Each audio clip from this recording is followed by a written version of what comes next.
What's up, world? It's your boy Tommy Mav, and I came to basically give you guys a breakdown of what I'm seeing in the basketball season since we last saw, because it's been at least a week since I've said anything.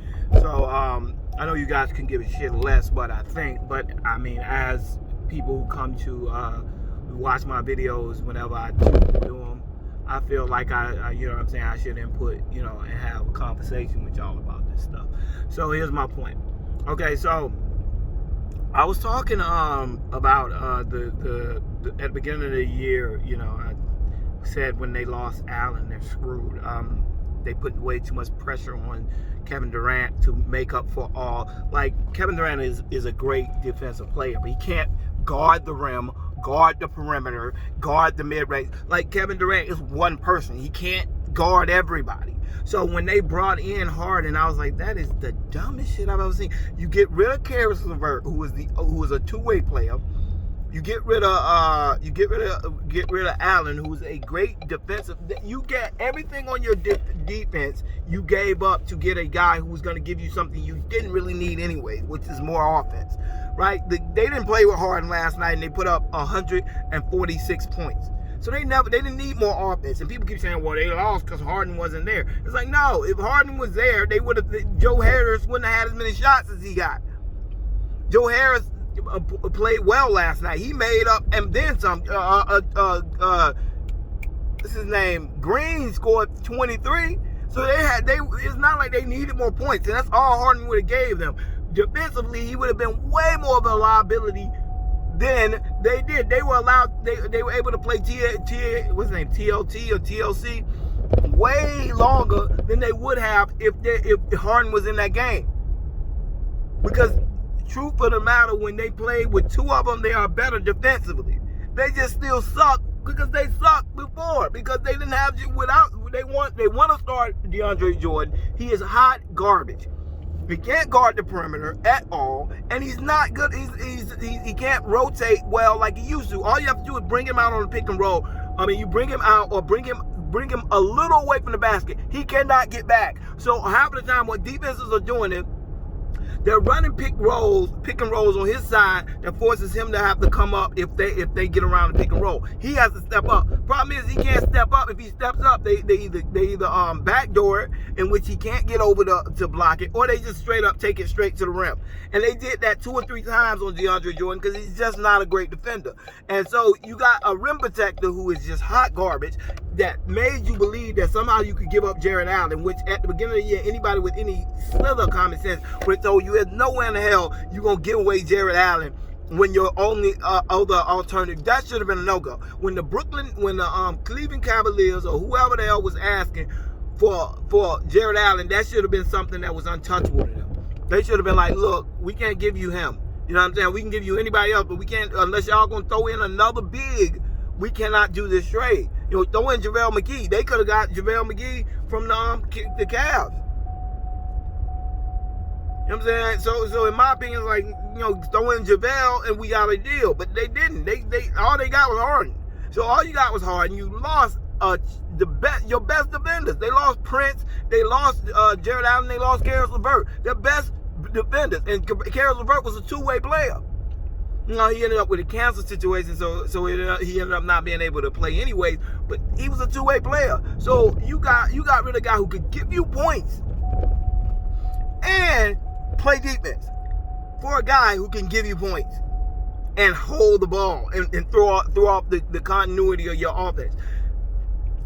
The Brooklyn Nets are hot garbage. And if I hear one more time someone saying, well, they just got together. The Rockets just got together. They ain't giving up 130 points a game. Like, cut that shit out. You know that's not true. It ain't got shit to do with defense. The problem with the Nets is the same thing I pointed out last time.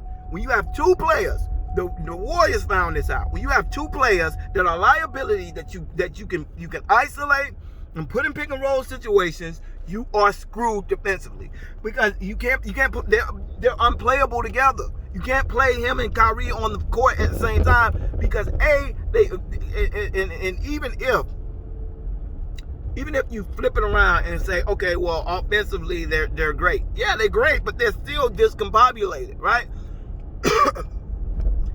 they're gonna have nights where they're gonna score a lot of points. That's just it. They're good defense, but they're still not as great. I still don't think they get that much offensively. Whether they score around the same points, whether all three of the players are playing or two of them are playing. Offensively, they don't really change. Like, go look at their points. When all three of them play, they score around the same points as if when Kevin Durant is out, Kyrie Irving is out, or Harden is out. They score around the same amount of points. Only difference is they give up way more points when all three of them play together. So except for that one freaking game that everybody thought, because they beat the Heat without Tyler Hero, and without, in the second time, they didn't even have, when they scored 98 points, only thing they had Goran Dragic. They played them without Jimmy Butler, without Tyler Hero, who were their two top players, and people were lauding them because they held them to 85 points. Like, oh, that's amazing. See, they're going to turn the corner. They're going to become this great defensive team. Well, I remember thinking, dude, you cannot, it's easy for the Nets to play well against the Heat without Tyler Hero or Jimmy Butler. Neither one of the players that are left are Goran Dragic. Now, Goran Dragic can take you off the dribble, but when you only got to worry about Goran Dragic taking you off the dribble, and all the rest of them are just really knockdown shooters. Bam Adebayo is a big, but he's only like 6'8", so he's not, and he's really a back to the basket. He's really a interior deep center. So it's easier for DeAndre Jordan to guard him because he really doesn't have to come out to guard him. So that Heat was an anomaly. It was just a perfect matchup for a terrible team. But they did, I think in that Heat game, they did come across something that was smart. They started to slow the game down. That was the difference in that Heat game. They slowed the game down. They only scored 98 points because they slowed the game down. Make every possession count. If you do that, you have three guys who are ISO players. You're going to end up with a pretty good matchup if you slow the game down. But the next game, they went right back to the cut and run. Had to go to overtime against another garbage ass team, and ended up giving another 140 points away. They give away points like it don't matter. Right? They're like, we'll get it back. Well, I'm sorry, you won't. And that's why they keep losing these games. And people are like, well, that's second in the East. Yeah, that's because the East right now, everybody is beating everybody. So, and it's early in the season. So it's like they're like one game up from being like the 6th seed.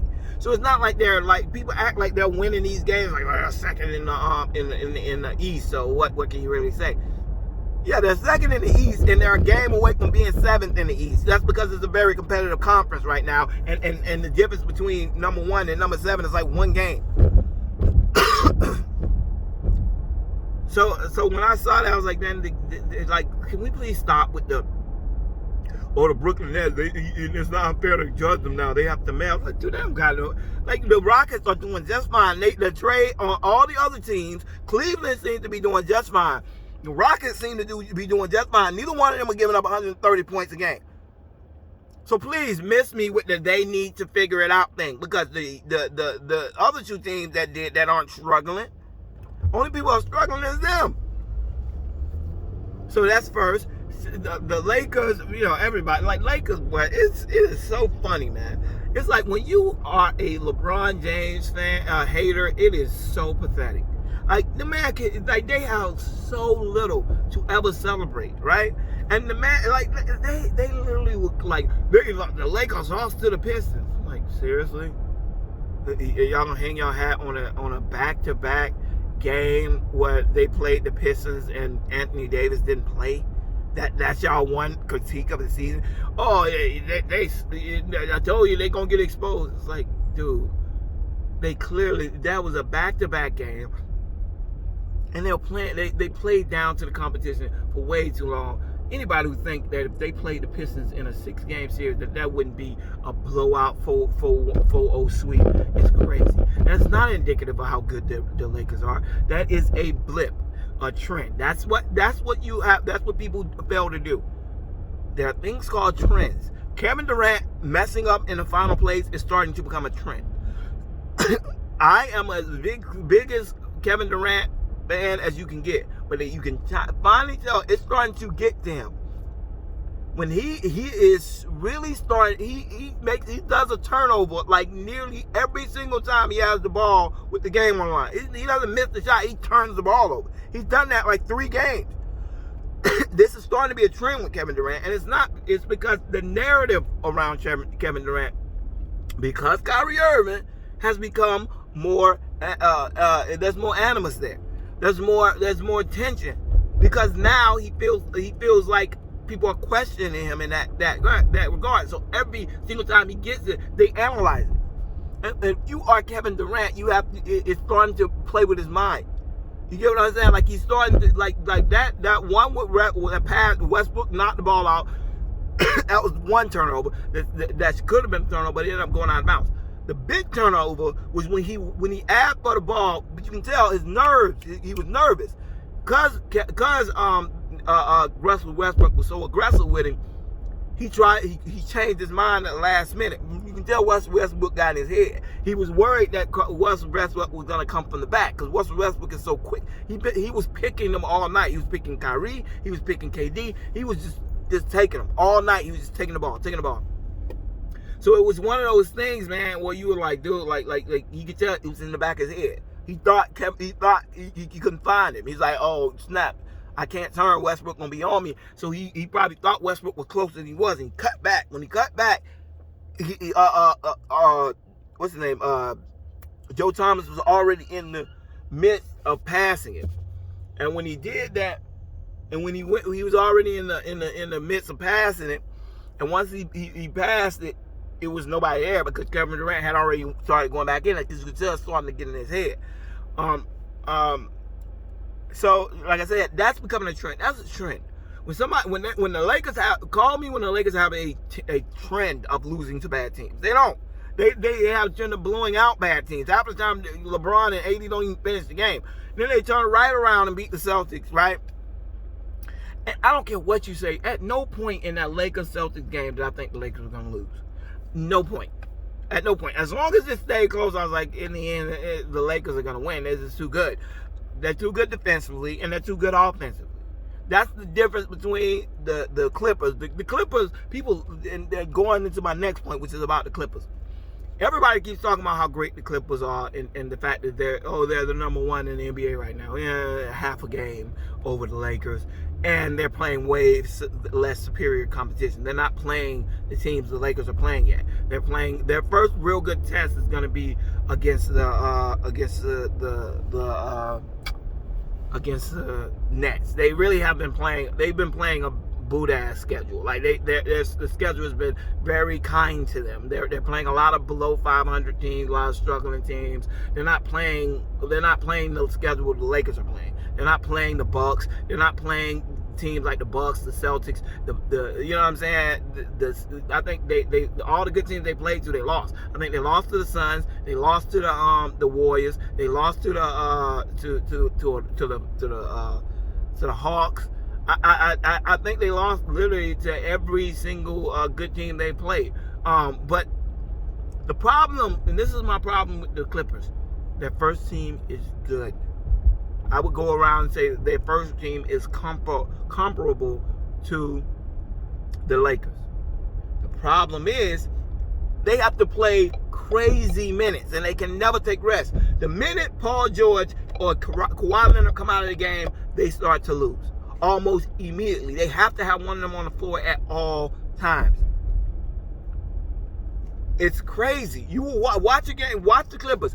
Every single time they take them out, they can have a 15-point lead. The minute they take Paul George or Kawhi Leonard out, it's done. So it's like they have to play extended minutes all the time. And so you're looking at it, it's like, nah, that's great. That's great that y'all 15-6, but y'all 15-6 is not the same thing as the Lakers 15-6. The Lakers 15-6, LeBron is playing the lowest amount of minutes he's played in his entire career. He's shooting. I mean, their whole team is contributing. They got like 2 or 3 people. I mean, they got like 8 people that are averaging 12 points, at least 12 points a game. I mean, that's hard to match when y'all only got Kawhi Leonard and Paul George, who have to have Herculean efforts for y'all to beat the most, you know what I'm saying, basic teams. So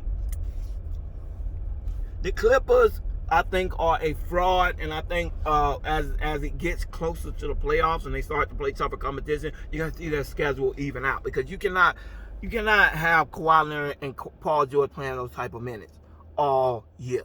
You know what I'm saying? They can't be doing this thing where because they can't bring them out. Like I said, the minute they have no bench. The minute they take them out and Luke Kennard and Reggie Jackson, all these nobodies are in the game, it's like the D-League. They just start blowing them out. The other team goes on runs, then they have to send Paul George back out. It happens over and over and over again. The same thing with the Nets. Nets are great as long as they got at least two of those guys out there. On offense, defensively they suck regardless. But you take Kevin Durant out, you take Kyrie Irving out, if you leave one of them on the court, they start getting blown. People start making a run. It's crazy. And with them, regardless, people make runs regardless because it's just not that good of a team. So when you watch it, it's really crazy to me. Like, I don't the Lakers have beat 76. I mean, they barely lost to 76ers on the road, right? They beat the Celtics. They beat the Bucks. Who else did they beat? I have to go back and look at the schedule, but I think they beat the Suns, but I'm not 100% sure about that. But I got to go back and look. But the Lakers are blowing teams out. You know what I'm saying? LeBron, like I said, LeBron and AD are playing minimal minutes because half of the time the game is over by halftime. If not by the end of the third quarter, it's not close. So, you know, it's just, and they don't have to play. They're the only team that when they go to the bench, a lot of times their leads can be extended. A lot of times they are extended once LeBron, because it's always close until LeBron and them go to the bench and then the other team put their bench guys in. It's no contest. All of a sudden the Lakers go on runs and then they got to call it back because you got Kuzma, Caruso, THT, Montrezl Harrell. You know what I'm saying? They can't keep up. So like, okay, but last year they had a problem because they didn't have a lot of people who can get their own shot. Now you have THT who can get his own shot. Kuzma, who's matured into a great player now. I mean, I can, in my opinion, I don't see anybody being able to beat the Lakers in those 7-game series because you just don't got the horses to run with them.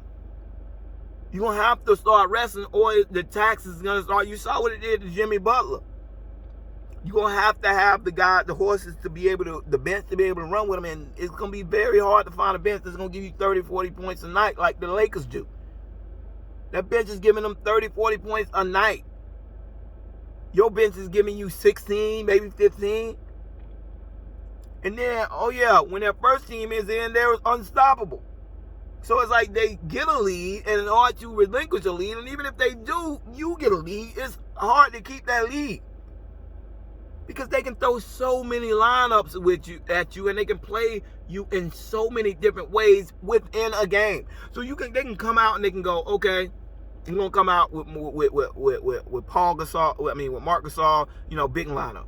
Okay, y'all want to play? Y'all want to try to shoot threes? Okay, we're gonna switch that out. Put AD at the 5. We're gonna put Markieff Morris in, and he's a big stout dude. And we're gonna run it. We're gonna run it with KCP, Kuzma, and LeBron, or KCP, Caruso, and LeBron. And these guys all can handle the ball, all can get their own shot, and they're defensive lockdown guys. So you're looking at like, okay, this is unfair because they're not giving anything up on the defensive side, and they can throw 18 different lineups at you, and defensively we can't adapt to what they do. I mean, offensively, we can't adapt to them having so many great defenders. So now we go back to the offensive side of the ball, and they still can give you points on that side because every player on there is a good offensive player. Markieff Morris, you have to guard him. He'll knock down a 3 in a minute. Caruso will knock down a 3 or take you off the dribble and finish at the thing. Kuzma will shoot the 3 or take you off the dribble. Anthony Davis can shoot the 3 or take you off the dribble. LeBron James can shoot the 3 or take you off the dribble. THT can shoot the 3 or take you off the dribble. So you're looking at like every one of these players are diverse. They're versatile, and both offensively and defensively. So how in the world can we beat this team? Because even if we happen to make a run, they're so good defensively that they can stop us from making points for like a whole quarter. I mean, they have. I've seen teams like go from like 0.8 minutes left in the third quarter, not score a point till like 2 minutes left in the quarter because they are so good defensively. So how do you adapt to that? How do you play against the Lakers when they're defensively that good? Because people rave about how much points they can score on you at any given moment and how good AD and LeBron, but nobody talks about their biggest asset, which is their versatility defensively and offensively. Once again, Marc Gasol can shoot the three, and he can go down in the post, beat you over. He can beat you over either shoulder, shoot the mid range, and one of the best passing big men in the league. How you beat that?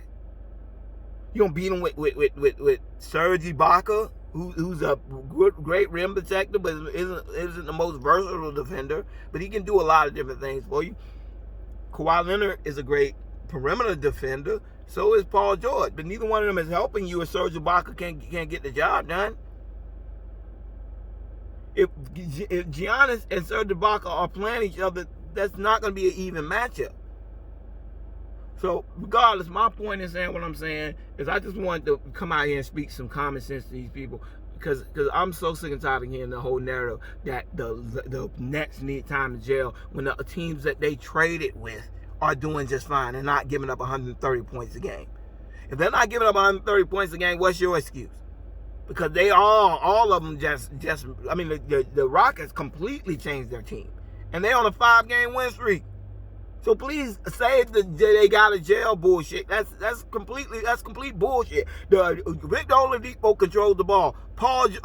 John Wall controls the ball. JaMarcus Cousins needs the ball.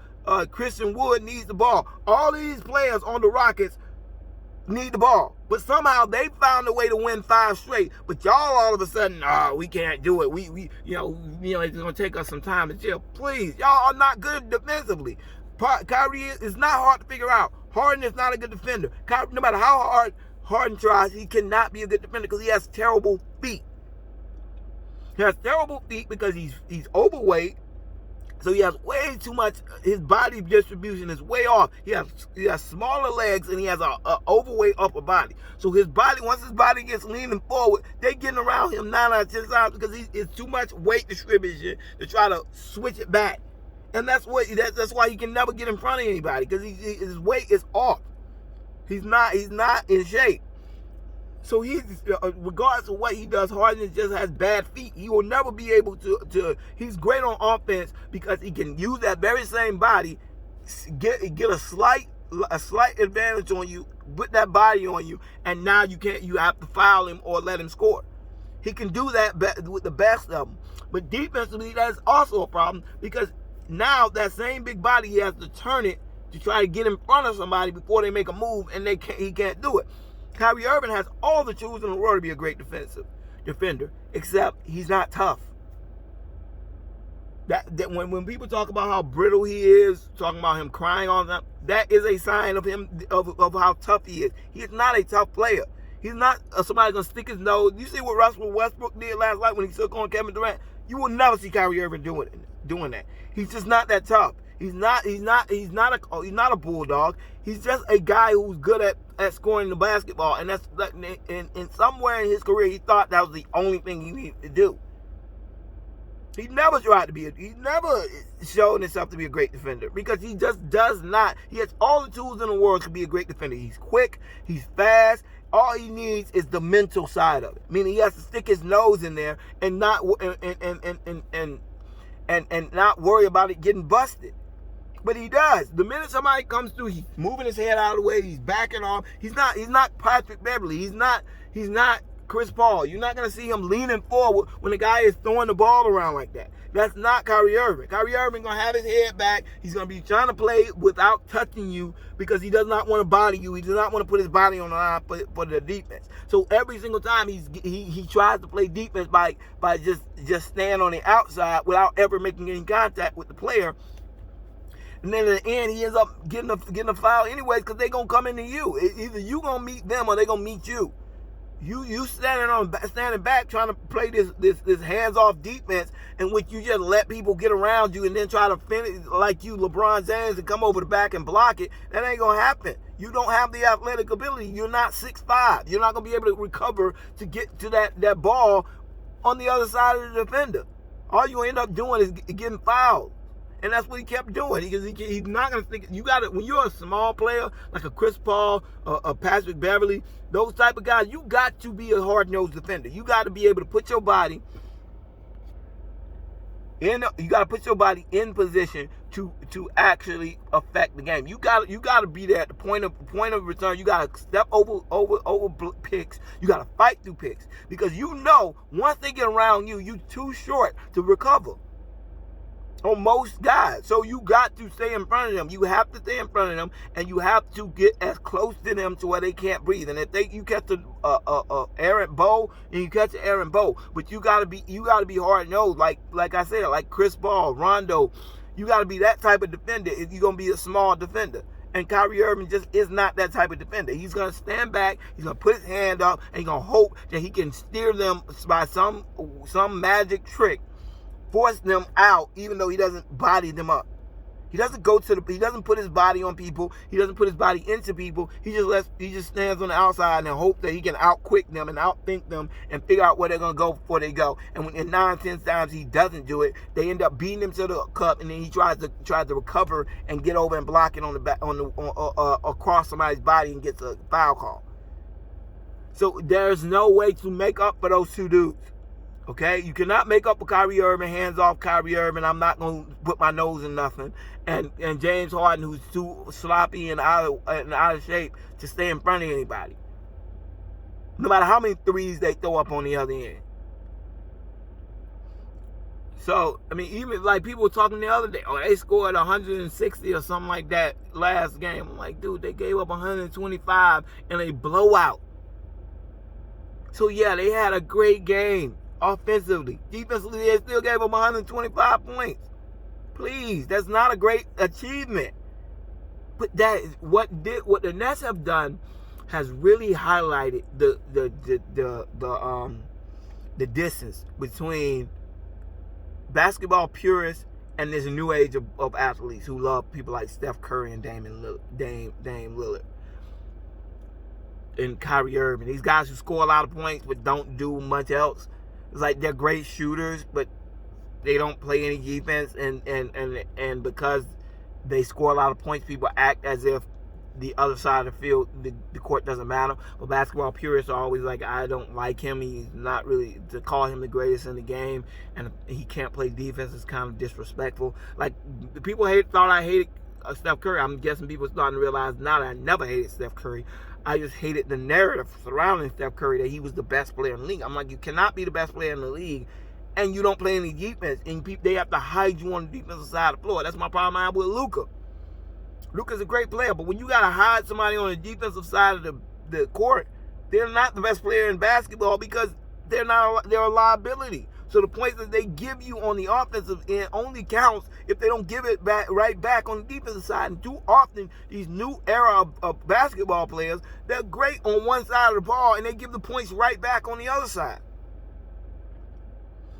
They're not like D Wade, LeBron, Paul Pierce, Kevin Garnett. They want those guys. They want the guys who are going to lock you down on the defensive side and then come around on the offensive side and still drop 30 on your head. That's not them.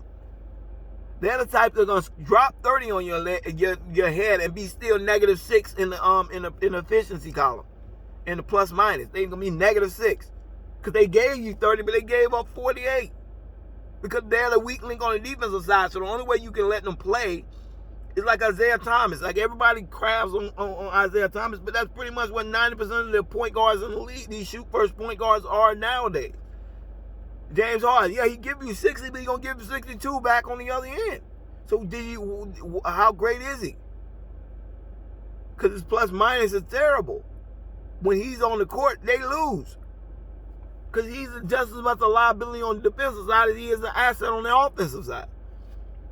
But I just want to say that, y'all. Please let me know what y'all think. As I said before, I'm just commenting because I just want to have a conversation about a lot of these situations. Because I want to know what y'all think the narrative is. Like, what do y'all believe the narrative is surrounding this stupidity that I'm watching about them not being able to jail? So y'all let me know what y'all think. We'll talk about it down in the comment section below. All right, y'all. Peace.